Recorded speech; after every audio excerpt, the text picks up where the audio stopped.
Before you scroll, hear this.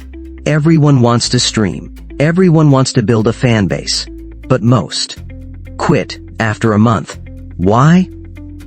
Because streaming feels slow. Because no one's watching. Because they're chasing numbers, not passion.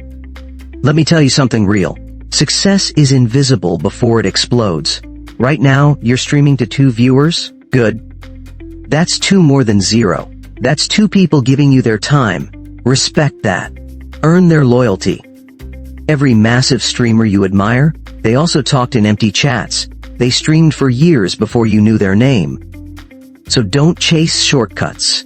Build a connection. Be consistent. Be real. Be patient. Because one day, someone's gonna say, I watched them before they blew up. Stay grinding. Stay hungry. And remember, the only difference between you and the big names is time. Follow if you're serious. Comment I'm next if you believe it.